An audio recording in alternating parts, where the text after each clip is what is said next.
Hi guys, welcome to my channel. Fried rice చేస్తున్నాను. ముందుగా rice వేసుకోవాలి, కారం వేసుకోవాలి 1 tablespoon, half teaspoon ధనియాల పొడి వేయాలి, హాఫ్ టీ స్పూన్ అల్లం, తగినంత సాల్ట్ వేసుకోవాలి. వేసి పక్కన పెట్టుకోవాలి. ఇక కడాయి పెట్టి 2 టేబుల్ స్పూన్స్ ఆయిల్ వేసుకోవాలి. ఆయిల్ హీట్ అయ్యాక ఆవాలు, జీలకర్ర, మినపప్పు, శనగపప్పు వేసుకోవాలి. నేను 2 స్పూన్స్ ఆయిల్ వేసాను. మినపప్పు, శనగపప్పు, ఆవాలు, జీలకర్ర వేయాలి. ఫ్రై అయ్యాక నేను మిర్చి వేసుకోవాలి.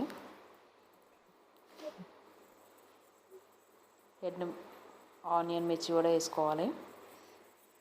అవి గోల్డెన్ బ్రౌన్ కలర్ వచ్చే వరకు ఫ్రై చేయాలి. ఎల్లిపాయలు వేసుకోవాలి. ఆయిల్లో ఎల్లిపాయలు వేస్తే చాలా టేస్టీగా ఉంటుంది పోనకన్నము, ఫ్రైడ్ రైస్.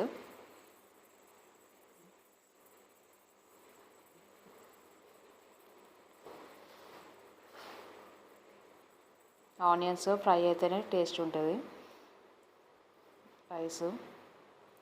చూడండి ఫ్రెండ్స్, ఫ్రై అయిపోయింది. హాఫ్ టీ స్పూన్ పసుపు వేయాలి.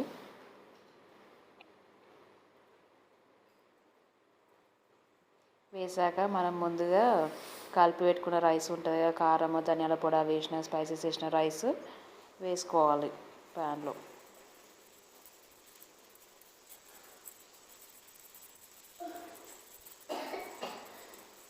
చాలా టేస్టీగా ఉంటుంది. ఇంట్లో కూరగాయలు ఏం లేనప్పుడు అప్పటికప్పుడు వేసుకునే రైస్ 5 మినిట్స్లో చేసుకోవచ్చు, ఎక్కువ టైం కూడా పట్టదు. లంచ్ బాక్స్ కూడా తీసుకెళ్ళచ్చు. అంతే ఫ్రెండ్స్, రైస్ అంతా బౌల్లో వేసి ఒకసారి కలపాలి కడాయిలో వేసి.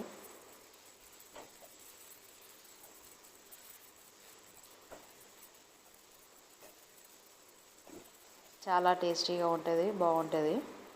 మీరు కూడా ట్రై చేయండి.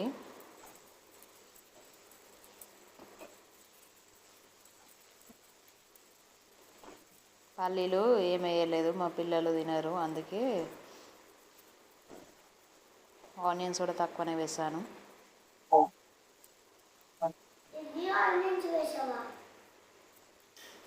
అంతే ఫ్రెండ్స్, చూడండి ఫ్రెండ్స్ ఎంత బాగుందో ఫ్రైడ్ రైస్. మీరు కూడా ట్రై చేయండి. ఛానల్